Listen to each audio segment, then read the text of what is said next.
Ya. Pahingin barya, ya. Ya, pahingin barya. Pangkain ko lang po. Wala eh. Sige na, pahingin barya. Gutom na po ako eh.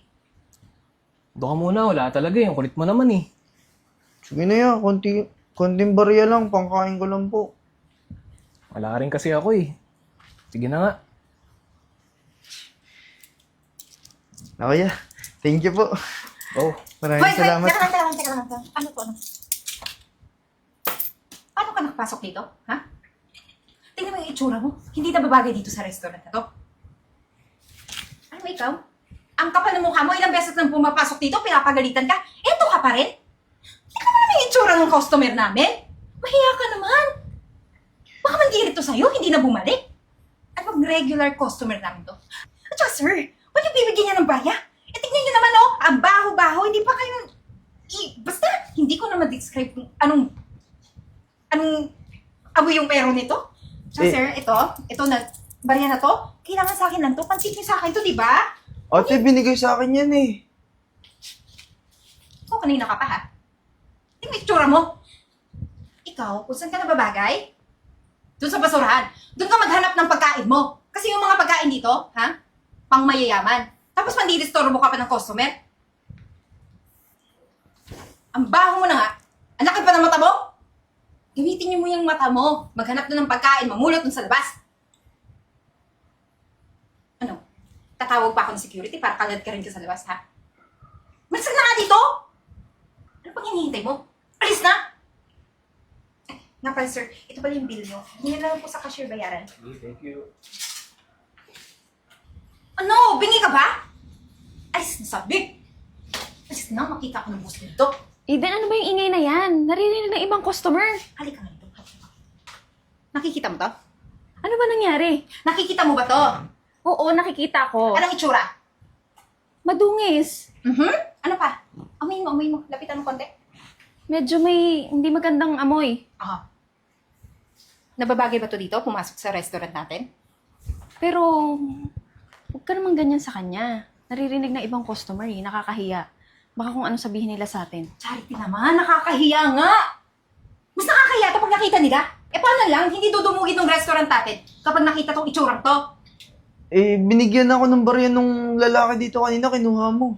Sabi ko nga, hindi yun sa'yo. Bakit? Ikaw ba nagbigay ng customer service doon? Di ba ako? Dapat aking barya. Kaya ikaw, doon ka sa labas. Baho mo. O sige na, doon ka na lang mag-antay sa labas. Pupuntahan kita, magkita tayo doon. May ibibigay ako sa'yo. Ha? Sige po. Wait. Teka. Ano yung bibigay mo? Mandidekot ka ng mga pagkain galing sa kitchen? Bibigay mo dito? Hoy, tandaan mo. Isang sumbong ko lang kay ma'am. Baka matanggal ka sa trabaho. Sa bagay na bagay yung pangalan mo. Charity. Magtayo ka kaya ng Charity Foundation, no? Para sa mga pulubing katulad nito? Sige na kuya, mag-antay ka na lang sa labas. Antayin mo na lang ako doon ha. Sige po, ate. Alam mo ikaw, kukulo tong bangs ko sa'yo. Tulong-tulong? Ano ka ba, Eden? Huwag kang ganyan sa ibang tao. Baka nagugutom lang yung pulubi kanina, kaya humihingi ng tulong. Tutulungan mo yun? Eh tingnan mo, ang liksi ng katawan. Walang sakit. Ikaw, umalis ka sa harapan ko. Naaalibadbaran ako. Asikusin mo yung ibang customer o may parating. Huwag tatanga-tanga ha. Sige na. Tingnan mo ma'am, anong oras na? Wala pa rin. Diba, 30 minutes lang dapat ng break. Anong oras na? Isa't kalahati ng oras, wala pa rin yung babae yun.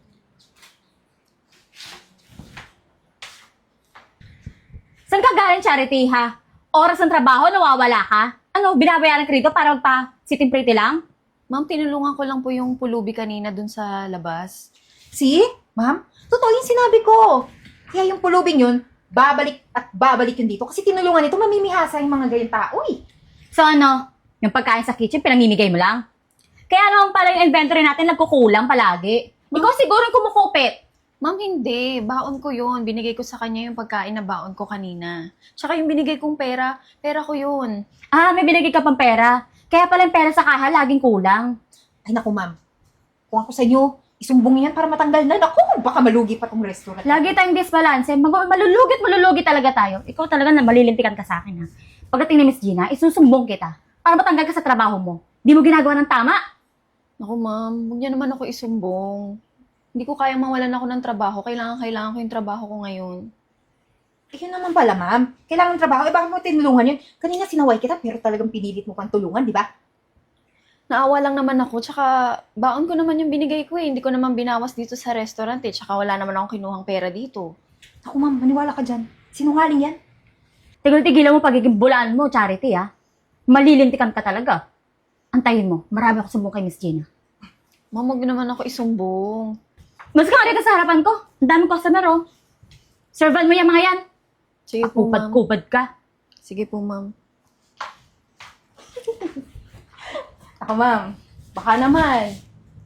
Tingnan niyo, pinoprotektahan ko tong restaurant na to para hindi malugi. Tsaka para laging maging proud sa inyo yung may-ari ng restaurant. Kaya baka naman yung promotion sa akin ang mabigay. Kung mag-alala, galingan mo pa. Sayong-sayo na yan. Mga ilang buwan kaya, ma'am?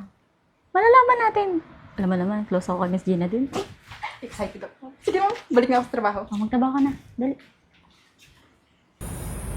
Ako. Kuya, ito o pagkain. Sa'yo na lang para may makain ka. Ako, ate. Maraming salamat. Gutom na ako eh. Malaking tulong to sa akin. Ano ba nangyari sa'yo? Bakit nandito ka na lang sa kalye? Lumayas kasi ako sa amin eh. Tsaka, sabi ko sa sarili ko, hindi ako uuwi sa bahay hanggat hindi ako mayaman. Kaso, hindi ko pala kaya. Pero, sa totoo niyan, kaya ako pumupunta dito sa restaurant kasi nakita ko na yung hinahanap ko. Gano'ng katagal ka na ba umalis sa inyo? Hindi ko na maalala, basta ang tagal na. Sige, ganito na lang. Gusto mo ba magkaroon ng trabaho? Trabaho? Oo, syempre. O sige, ganito. Eto, tanggapin mo. Bumili ka ng damit mo, mag-ayos ka. Tapos bukas pumunta ka ulit dito. Haantayin kita sa umaga. Ire-refer kita. Tamang-tama, dadating yung may-ari. Talaga po? Oo. Naku, maraming salamat po. Bibili po ako agad ng damit tapos punta po ako dito bukas. Sana po matanggap ako bilang waiter. Oo. Sige, haantayin kita bukas ng umaga, ha? Sige po. Thank you. Oh, anong oras na, ma'am? Ang pasukan natin, alas 7. 7:02 na wala pa rin? Tignan mo! Sinabi ko sa'yo, dapat nililigwak na yung mga ganyang babae. Patay talaga to sa akin si Charity. Ano na? Anong oras na? Late ka na naman. At sino yung kasama mo? Ma'am, yan yung pulubi na sinasabi ko sa'yo. O, tingnan mo, hindi ako nagkamali. Babalik at babalik dito kasi tinulungan niya. O, ba't ka nakabihis ng ganyan? Eh, di ba kulang tayo ngayon sa waiter? I-refer ko sana siya kay mami. Di ba dadating siya ngayon? Uy, ang kapal naman ng mukha mo. Ano bang alam niya sa pag-waiter? Di paghanap ka ng trabaho. Yung pulubi pa, hindi ka marunong eh. Tsaka, anong feeling mo? Nakaligo ka lang, tao ka na? Feeling mo mabango ka na? Ma'am, kaya ko naman po magtrabaho bilang waiter dito eh. Hoy, ano bang tinapos mo? Dito, merong qualification. Ano, nakapag-aral ka ba? Siguro nga, simulat sa pool, hindi ka nakapag-aral. Hindi ka marunong magbasa o magsulat. Hindi ka nga marunong umintindi. Lakas ang lobo, ah. Wow, very confident. Huwag naman kayong ganyan. Bigyan naman natin siya ng pagkakataon. Willing naman siya matuto eh. Tsaka, si Ma'am pa din naman magde-decide niyan kung tatanggapin siya o hindi. Bakit natin bibigyan ng chance? Eh, sa buong buhay ang panmumulubi, hindi nga marunong maghanap ng trabaho. Hindi mo pangangatawan, no? Wala namang sakit. Kaya nga po ako dito eh, kasi gusto ko po subukan maging waiter. Alam mo, sa akin, bagsak ka na. Pag dumating si ma'am, ako mismo magre-recommend, huwag kang ipasa. Hindi ka pwede dito. Hindi ka makakapagtrabaho dito. Gaya mo, pulubi lang dati. So ito, ma'am, sumbong mo na rin yan para yung dalawang yan mawala na dito. At ikaw din, anong akala mo? Makakarating ka sa lang sa pagtulong sa pulubing yan? Oh, na pala si ma'am eh. Wala ka, charity, chacha mo, chacha. Oh, kumusta kayo dito? Good morning, ma'am. Ganda niyo, Good ah. morning! Wedding birthday kaya tayo man yung mga sparkling sa mata. Luka-luka ka talaga. Ma? Ren,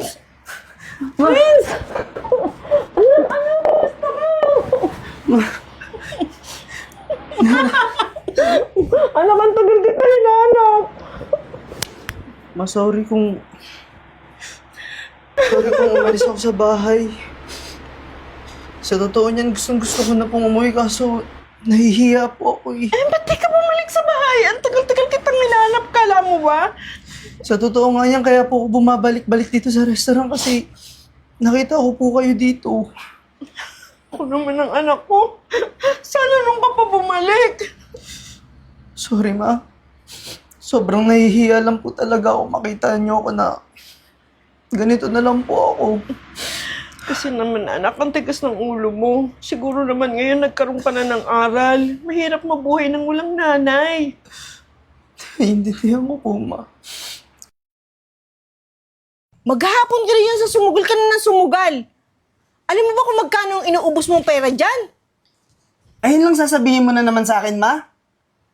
Puro ka na lang bunganga. Paano naman, Renz? Pinag-aral kita ng maayos. Tapos akala ko magkakatrabaho ka na para magkatulungan tayo. Wala ka nang ginawa kundi magsugal ka na magsugal.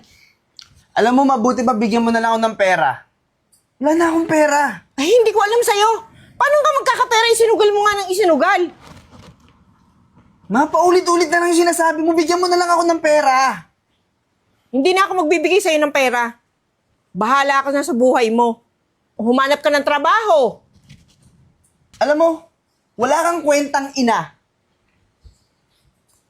Bay, grabe ka naman pala, Renz.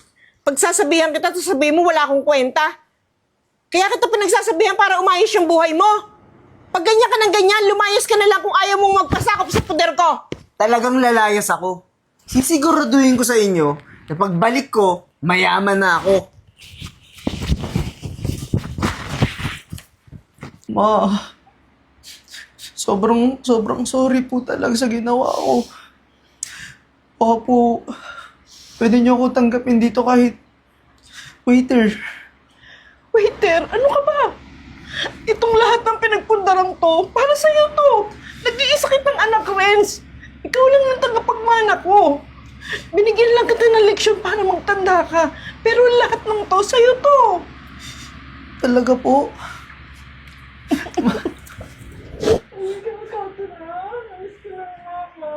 Opo ba? Ma'am Gina? Guys, papakilala ko sa inyo yung anak ko, si Renz. Nag-iisang anak ko to. Ang tagal namin nagkahiwalay. Magmula ngayon, siya na yung bagong boss nyo, ha? Siya na yung mag-iintindi sa inyo rito. Siya na yung magpapalakad ng resto natin. Iwan na muna namin kayo, ha? Anak, alis muna tayo. Ang dami natin pagkwekwentuhan. Diyan na kayo, ha? Tiya, baka naman. Oh, paano ba yan? Yung magiging may-ari na daw pala yung anak ni ma'am. So, paano yan? Yung pulubi na nilait-lait nyo, pinalayas-layas nyo, siya na ang magmamay-ari ng restaurant na to. So, paano ba yan? Uy, ikaw naman, masyado ka naman. Uy, alam mo, pwede na natin pag-usapan to. At saka, pwede tayong maging magbeshi na. Di ba, ma'am? Oo nga. Ito naman si parang walang pinagsamahan si Charity. Labas-labas tayo minsan. Chit-chat, alam mo na. Well, tignan natin kung ano ang magiging desisyon nila. Nung anak na pulubi na nilait-lait nyo. Maiwan ko na kayo, ha? Bye, guys! Anong gagawin natin? Baka isumbong tayo. Nalintikan na. Ano naman, gumawa ka ng paraan. Inaabang mo ba naman yung promotion? Hindi ko naman alam ganito mangyayari eh.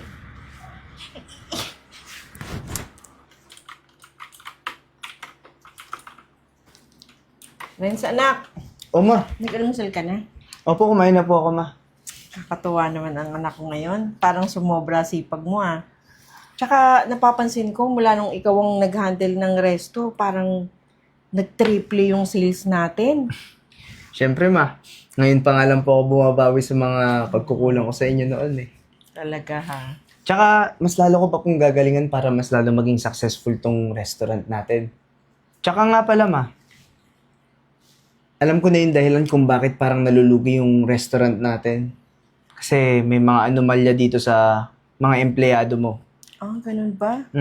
Palibasa, hindi na ako nakatutok dyan at hindi ko na alam. Ganyan na nangyayari, ano?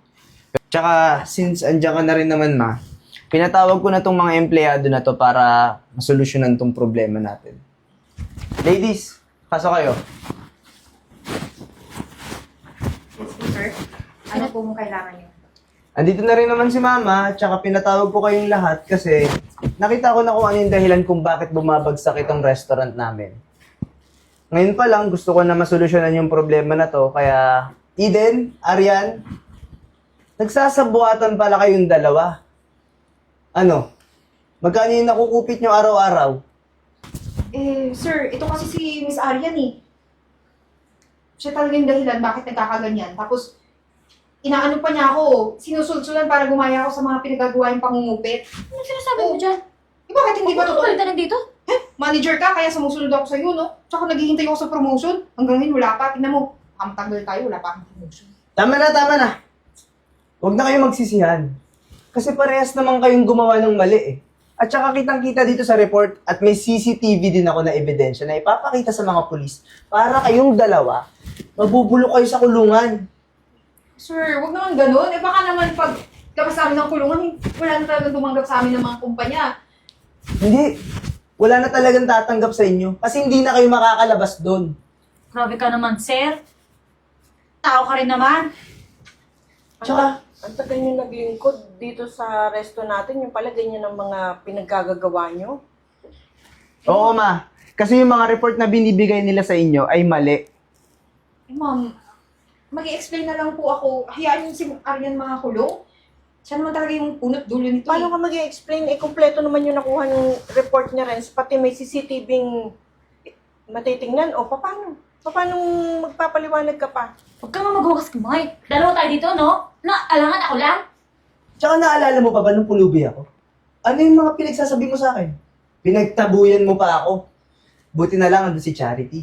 Si Charity lang yung merong puso sa inyong tatlo. Eh, sir, pinotektahan ko lang naman po yung nurse. Naririndi na ako sa boses mo. Huwag kayong mag-alala. Antayin nyo na lang yung kaso nyo na dumating sa mga bahay ninyo. Huwag na kayong pumasok bukas. Kasalanan ko talaga eh. Alis! As daw. Ingay ng bunganga na to. Charity, gusto ko lang pala magpasalamat nung oras na sobrang kailangan ko ng tulong, nandun ka. Ma, si Charity na nga po pala yung bago kong ipapromote na manager na magmamanage ng mga waiters natin na bago na tinanggap ko noong nakaraang linggo. Charity, may increase ka na, promoted ka pa. Paano? Congrats. Thank you po. Congrats! Thank you, Sir Renz. O paano? Back to work? Back to work.